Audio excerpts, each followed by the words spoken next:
তো পৃথিবীর প্রায় সকল মহাদেশ সম্পর্কে কিছু না কিছু জানি। যেমন এশিয়া পৃথিবীর বৃহত্তম ও সবচেয়ে জনবহুল মহাদেশ।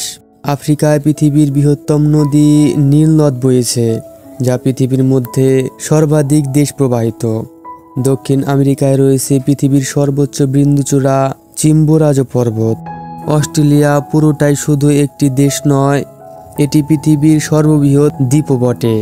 ইউরোপে রয়েছে পৃথিবীর সবচেয়ে ছোট রাষ্ট্র ভ্যাটিকান সিটি। উত্তর আমেরিকায় সকল জলবায়ু রয়েছে, আর রয়েছে মিষ্টি পানির সর্ববৃহৎ হ্রদসুপ্রিয়। কিন্তু একটি পুরাতন মহাদেশ অ্যান্টার্কটিকা সম্পর্কে কিছু জানেন কি?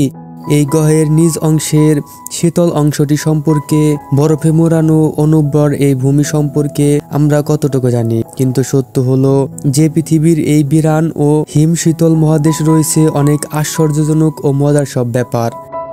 সুপ্রিয় দর্শক, এই সকল মজার বিষয় ও অ্যান্টার্কটিকা সম্পর্কে সকল আদ্রপ্রান্ত জানানোর জন্য আজকের এই ভিডিওটি তৈরি করা হয়েছে।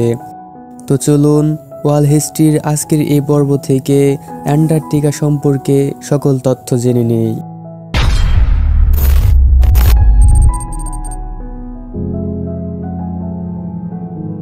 অ্যান্টার্কটিকার তাপমাত্রা সম্পর্কে ধারণা করা তেমন মাত্র কঠিন কিছু না। এ যাবৎকাল এই মহাদেশে সর্বোচ্চ তাপমাত্রা রেকর্ড করা হয়েছিল প্রায় 17.5 ডিগ্রি সেলসিয়াস। মরুভূমি সম্পর্কে বেশিরভাগ মানুষেরই ধারণা যে এটা শুষ্ক, ধুলোময় আর অসহ্য রকমের গরম। কিন্তু সংজ্ঞা অনুযায়ী বরফ মোড়ানো তীব্র ঠান্ডার পৃথিবীর সবচেয়ে বড় মরুভূমি। আপনি কি জানেন পৃথিবীর সর্বদক্ষিণের বৃহৎ আগ্নেয়গিরির আবাস অ্যান্টার্কটিকা? তবে এটা লাভা উদগীরণের বদলে বরফের ক্রিস্টাল উদগীরণ করে থাকে। যদিও সাইবেরিয়াকে পৃথিবীর শীতলতম স্থান বলা হয়ে থাকে, কিন্তু অনেকেই মনে করে থাকেন অ্যান্টার্কটিকা হলো পৃথিবীর সবচেয়ে শীতলতম স্থান। আমাদের কথা হলো তারা হয়তো ঠিকই বলেন, কারণ এখানকার তাপমাত্রা -135.8 ডিগ্রি ফারেনহাইট বা -93.2 ডিগ্রি সেলসিয়াস রেকর্ড করা হয়েছে। অ্যান্টার্কটিকা মূলত কঠিন বরফের এলাকা, কিন্তু এখানে পানিও রয়েছে প্রচুর। গোটা অ্যান্টার্কটিকায় প্রায় 300টি হ্রদের সন্ধান পাওয়া গেছে। এই হ্রদের পানি পৃথিবী পৃষ্ঠের উষ্ণতার কারণে পুরোপুরি বরফে পরিণত হয় না। অ্যান্টার্কটিকায় প্রবাহিত হচ্ছে টকটকে লাল জলের প্রপাত।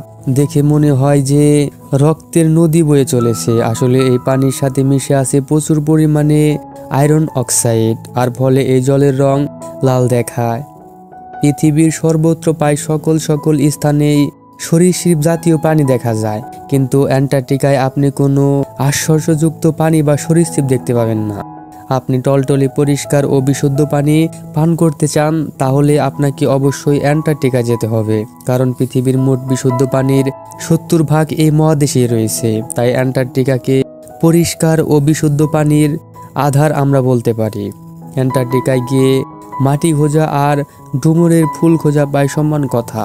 বরফের রাজ্যের আপনি মাটি পাবেন কোথায়?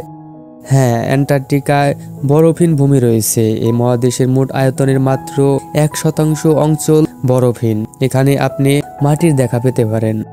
আপনি কি কল্পনা করতে পারেন অ্যান্টার্কটিকায় বরফের পুরুত্ব কতখানি?